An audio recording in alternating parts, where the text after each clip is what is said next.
네, 국내 코로나19 신규 확진자 수가 또다시 2,000명대를 기록했습니다. 주 초반까지는 다소 적게 나오다가 수요일을 기점으로 급증하는 패턴이 매주 반복되고 있습니다. 보건의료노조가 예고한 대로 내일 총파업에 들어갈 경우 진료 공백까지 예상돼 우려가 커지고 있습니다. 자세한 소식 정재훈 가천대 예방의학과 교수 김수민 시사평론가와 함께 짚어보겠습니다. 어서 오십시오. 네, 안녕하세요. 예, 매주 추이를 저희도 이제 보고 있습니다만 이게 지속적으로 계속 코로나 확진자들은 발생하고 있는 것 같고요. 조금씩이라도 좀 감소한다는 어떤 진단 내지는 판단을 듣고 싶습니다만 현재로서는 좀 쉽지 않아 보입니다. 오늘까지의 상황 어떻게 좀 진단을 하시는지요? 네, 우리가 요일 단위, 하루 단위로 확진자를 보시게 되면 정확한 상황을 보실 수가 없고요. 우리가 일주일 평균 수치를 보셔야 되는데요. 네. 평균 수치가 거의 3주 동안 정체되어 있는 상황입니다. 지금의 상황은 백신 접종 속도와 변이 바이러스의 확산, 사회적 거리두기 이 세 가지의 요소가 힘의 균형을 이루고 있다라고 보셔야 될 것 같고요. 네. 앞으로의 미래를 예상하면 지난 한 달 동안 백신 접종률이 매우 빠르게 올라가고 있고 예. 반면에 사회적 거리두기에 대한 피로감들은 점점 심해지고 있습니다. 그다음에 델타 변이 바이러스가 사실상 100%를 차지를 하고 있고요. 예. 그럼에도 불구하고 우리가 정체 상태를 유지하고 있다라고 하는 것은 백신 접종률이 빠르게 올라오는 효과가 나오고 있다라고 볼 수도 있는 것이고요. 네. 다양한 전문가들이 향후의 유행 상황에 대해 시뮬레이션을 하고 있습니다만 예. 그 시뮬레이션 상황을 보면 9월 중순까지는 지금보다 그래도 소폭 증가할 수 있습니다만 예. 9월 중순부터는 우리가 본격적으로 확진자가 감소하는 상황으로 갈 수도 있다. 이런 예상들이 나오고 있습니다. 예, 네, 예. 알겠습니다. 교수님이 말씀하신 대로 지금은 뭔가 힘의 균형을 이루고 있다고 볼 수 있을 텐데요. 여기서 한 가지 변수가 생기는 게 내일이 바로 보건의료노조가 예고한 총파업 시작일입니다. 예, 오늘 오후에 노조와 정부가 이제 막판 교섭을 예정하고 있잖아요. 그런데 만약에 최종 결렬되면 총파업에 들어갈 것이고요. 그러면은 이 힘의 균형이 깨질 수도 있어서 참 우려가 되는데 어떻게 좀 극적으로 타결될 가능성도 있을까요? 일단 뭐 총파업 소식에 걱정하시는 분들 많을 것 같습니다. 아무래도 이 코로나 대응에는 지장이 생길 수밖에 없다라고 하는 게 있고 그리고 실제로 총파업에 들어갈 경우에는 의료기관 한 3,400개 중에서 100여 개 정도에서 이제 파업에 들어가고 선별진료소 같은 경우도 한 300여 개소에서 한 75개소 이 정도가 이제 포함이 되는 그런 상황이거든요.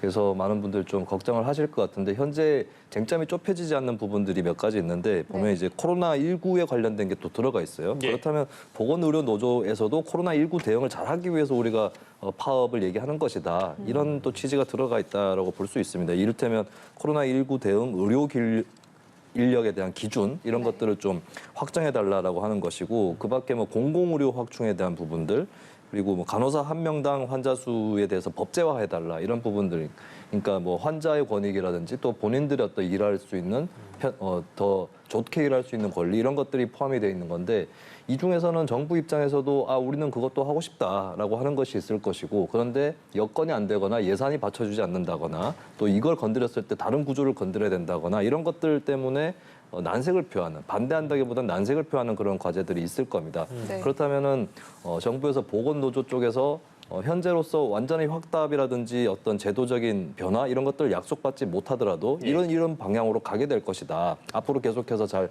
협상해 보자 이렇게 얘기를 한다거나 혹은 몇 가지 작은 것이라도 이것은 하겠다라고 약속한다거나 이럴 경우는 저는 그 타결이 될 가능성도 상당히 높다. 예, 그렇게 전망을 해보고요. 어쨌든 양측이 이제 전체 국민들을 생각을 하고 또 의료 현장의 개선을 생각한다면은 아주 뭐 비관적으로만 볼 수는 없지 않을까 그렇게 보여집니다. 예, 네. 내일 오전 7시부터 이제 총파업에 돌입하겠다고 예고를 한 상황에서 막판 극적 타결 가능성도 뭐 조심스럽게 열려 있다고는 보고 싶습니다만 워낙에 이제 핵심 쟁점들을 두고 지금 입장차가 큰 상황이어서요. 정부로서는 이제 뭐 플랜 B도 생각을 하지 않을 수 없는 그런 상황이지 않겠습니까? 만약에 총파업에 들어간다면 의료 공백을 채우기 위해서 어떤 대책을 마련해 놓고 있는가? 총파업 시에는 24시간 비상진료 체계를 유지한다. 또 병원급 기관 평일 진료 시간을 확대한다. 등의 대책을 마련해 놓고 있다고 합니다. 이걸로 충분할까요? 어떻게 예상하십니까? 네, 이런 대책들이 충분하다고 보긴 어렵습니다. 하지만 우리가 단기간의 관점에서 본다면 이런 조치들을 통해서 어느 정도의 공백은 최소화할 수 있습니다만 이런 공백이라고 하는 것이 대체 인력의 피로감을 소모하는 것입니다. 예. 그렇기 때문에 파업이 장기화가 될 경우에는 이런 상황들이 이제 의료나 코로나19 방역에 있어서는 문제가 될 수 있고요. 그리고 이제 보건의료 노조가 주장하는 바에 대해서도 저도 현장에서 일하는 사람으로서 공감이 가는 지점도 있습니다. 예. 그래서 그런 이제 정부와 이제 노조 간의 협의를 통해서 우리가 코로나19 방역의 지속 가능성을 좀 줄 필요가 있고요. 가장 큰 문제 중에 하나가 우리가 병원이나 의료기관에 대해서는 그래도 충분한 보상이 이루어지고 있습니다만 그 보상이 실제 현장에서 고생하는 의료 인력에게까지 흘러가지 않는다라는 문제가 있거든요. 예. 장기적인 관점에서 우리가 접근할 필요가 있겠습니다. 네, 알겠습니다. 네, 또 지금 18세에서 49세 이하 그 연령층에 대한 접종이 한창 진행 중입니다. 그런데 아직 안 맞은 분들도 또 계시긴 하잖아요. 그런데 추석 전에 백신을 맞으려면 내일까지는 신청을 해야 한다고요? 네, 백신의 접종 이것을 이제 예약을 하는 시간과 또 이제 실제로 접종할 수 있는 시간 간에는 차이가 있죠. 그럴 수밖에 없는 것이고 그 일정들을 감안을 했을 때는 만약에 40대 이하가 추석 전에 접종을 내가 미리 끝내겠다라고 하시는 분들 내일까지 예약을 하셔야 됩니다. 그러니까 신규로 예약을 하시는 분들이든 혹은 기존에 예약을 하셨다가 재예약, 그러니까 취소하고 재예약하시는 분들이든 간에 그 기한은 내일까지다. 그렇게 해야 이제 추석 전에 접종이 가능하다. 이 일정을 꼭 숙지를 해두시면 좋을 것 같습니다. 네, 알겠습니다. 아무래도 좀 이렇게 편한 마음으로 추석 명절을 보내고 싶으신 분들은 내일까지는 아무래도 신청을 해주시는 게 좋겠습니다. 네. 예, 이런 가운데 또 백신 협력을 우리나라와 맺은 루마니아의 백신이 내일부터 우리나라에 들어옵니다. 어떤 백신인지 또 어디에 활용이 될지도 좀 간략하게 설명 부탁드립니다. 네, 일단은 들어오는 백신 종류는 화이자하고 모더나거든요. 화이자가 한 105만 회분 정도 들어오고 모더나 같은 경우 45만 회가 들어와서 일단 화이자가 훨씬 많네요. 네, 화이자 비중이 많고 둘 다 이제 mRNA 백신이다라는 공통점이 있습니다. 이게 들어와서 이제 18세에서 49세 사이의 접종에 활용이 될 예정인데 최근에 모더나 수급이 좀 원활하지 않으면서 지체된 부분이 있지 않았습니까? 거기에 대해서 조금 더 원활하게 할 수 있는 그 요인이 된다라고 하는 점에서 긍정적이겠고, 그러니까 루마니아에서 들어온다라고 했을 때 뭐 어떤 문제가 있는 백신을 그냥 갖고 오는 거 아니냐 이런 또 한간에 불신이 있었거든요. 근데 네. 그렇지는 않습니다. 그러니까 루마니아 같은 경우는 루마니아는 상당량의 백신을 확보를 했는데 오히려 그쪽이야말로 좀 그 어떤 불신론이랄까 이런 예. 것들이 좀 강한 편이라서 유효기간이 다가오는 그런 백신들이 있는 거거든요. 근데 그 참고로 그 유효기간이 뭐 백신의 효력을 떨어뜨린다 이렇게 얘기를 하시는 분들도 있는데 그 정도 수준은 아닌 거고 루마니아하고 한국하고 수교를 하고 이런 역사가 좀 깊어지면서 이걸 또 기념하는 측면도 있습니다. 그러니까 소위 얘기했던 예전에 한미정상회담 전에 의제화되었던 백신 스와프하고 예. 뭐 거의 비슷한 거라고 볼 수 있겠고 네. 우리 쪽에서도 이제 루마니아 쪽에 모더나를 공여를 받으면서 동시에 이제 의료 물품이라든지 이런 것들도 지원을 해주는 거거든요. 그러니까 이제 상호 호혜적인 관계에서 왔다 갔다 하는 그런 것들이 있는 것이고 그 속에서 들어오는 백신이고 이 백신이라고 해서 뭐 어떤 하자가 있거나 이런 것은 아니다라는 것을 다시 한번 그러면 말씀드립니다. 유효기간은 왜 유효기간인 건가요? 그러니까 어떤 네. 그 의미가 있는 건가요, 유효기간? 그러니까 유효기간이라고 했을 때 우리가 식품이나 이런 것들 네. 기간을 정해두는데 어떤 기간이 정한다고 해서 완전하게 퇴색이 된다거나 이런 건 아니지 않습니까? 네. 다만 이제 그걸 관리해야 되기 때문에 어떤 선을 그어줘야 되는데 그 선이라는 것을 이제 이 선을 그어줬는데 만약에 이 선을 넘어가 버리면 그때는 완전히 그냥 쓸모없는 것이다. 이런 선에서 긋지는 않죠. 보통 그 기한이라는 것을 조금 더 앞에다가 그어주는 것입니다. 아, 네. 그렇다면 그게 유효기간이 조금 다가오고 있는 상황이라고 해서 이것이 완전히 쓸모가 없어진다. 이렇게 가정할 수는 없는 거겠죠. 그러니까 심지어 유효기간 조금 넘기더라도 효력이 있을 수도 있는 건데 예, 그렇게 본다면은 그것에 대해서 너무 과민하게 반응할 필요는 없을 거라고 보여집니다. 네, 알겠습니다. 돌파 감염 얘기 좀 해볼 텐데요. 백신을 모두 맞고도 확진되는 이른바 돌파 감염 추정 사례 국내에는 3,100여 명에 달하는 것으로 확인이 되고 있는데요. 이 중에 얀센 백신 접종자가 많습니다. 보시는 것처럼 0.113%로 가장 높고요. 그 뒤로는 아스트라제네카, 화이자 그리고 교차 접종 순으로 많이 발생했습니다.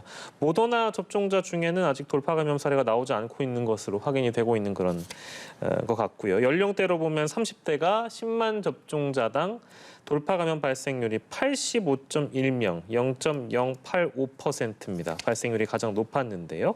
연령대가 이제 증가하면서 돌파 감염 발생률이 감소한 것을 저희가 지금 그래프를 보고 있는데 저희가 지금 보여드린 어떤 이런 통계의 의미는 뭐라고 봐야 될까요? 네, 돌파 감염의 정의부터 조금 생각해 보셔야 되는데요. 접종이 완료가 되고 나서 감염되는 것이 돌파 감염의 정의입니다. 하지만 많은 분들이 아시는 것처럼 얀센 백신은 1회 접종 백신이기 때문에 2회 접종 백신만큼의 효과가 나오긴 어려운 상황이고요. 그렇기 때문에 아스트라제네카 1회 접종하신 것과 얀센 백신 1회 접종하신 것은 거의 동등한 효과를 보인다라고 볼 수 있습니다. 예. 그렇기 때문에 얀센 백신의 돌파 감염률이 가장 높은 것이고요. 네. 그다음에 또 하나는 관찰 기간의 문제인데요. 모더나 백신 같은 경우에는 우리나라에서 적극적으로 활용되고 접종된 시간이 그렇게 길지가 않기 때문에 관찰 대상자도 적고 시간이 적기 때문에 돌파 감염이 적은 것처럼 나오는 겁니다. 예. 네. 지금 나오는 것들은 임상시험 결과가 거의 일치된 결과가 나오고 있다라고 보시면 될 것 같고요. 돌파 감염에 있어서 연령대가 조금 젊은 사람들이 많은 이유는 접촉자의 수나 그다음에 접촉의 횟수 같은 것들이 더 많기 때문이고요. 네. 그리고 조금 더 연령대가 올라가시게 되면 아무래도 사회생활의 정도가 떨어져서 바이러스에 노출될 가능성이 떨어지기 때문에 이런 현상들이 나오는 것이고 과학적으로는 매우 합리적으로 결과가 나오고 있습니다. 예. 네, 알겠습니다. 최근에 연구 결과가 또 하나 나왔는데요. 코로나19에 걸렸던 사람은 2차례 맞아야 하는 코로나19 백신을 한 번만 접종하는 것만으로도 바이러스에 대응할 수 있는 충분한 항체가 생긴다. 이런 연구 결과가 나왔습니다. 이 연구 결과를 도입을 하면 백신 수급 문제를 개선하는 어떤 방안이 될 수도 있을 것 같아요. 일단 백신 수급 상황에 있어서는 국내 코로나19 확진자의 숫자가 적기 때문에 큰 영향이 없을 것으로 생각을 합니다. 그런데 이런 효과에 대해서 좀 설명을 드리면요. 코로나19에 대해서 면역을 획득하는 방법은 백신을 맞거나 감염되거나 두 가지 방법입니다. 그런데 감염되어서 면역을 획득하는 것보다 2회 백신 접종하는 것이 항체의 수준이 훨씬 더 높다라고 나와 있습니다. 예. 그렇기 때문에 감염되었다라고 하더라도 네. 재감염을 예방을 하기 위해서 1회 정도의 추가 접종이 부스터 백신의 개념으로 필요하다라는 것은 네. 이미 해외 연구 결과에서도 다 나타나 있던 것이고요. 예. 그런 결과가 우리나라에서도 확인되었다. 그 정도로 이해하시면 될 것 같습니다. 예. 네. 알겠습니다. 코로나19 상황은 여기까지 저희 좀 듣도록 하겠습니다. 두 분과 함께 짧게 짚어봤는데요. 정재훈 가천대 예방의학과 교수, 김수미 평론가와 함께했습니다. 고생하셨습니다. 네, 감사합니다.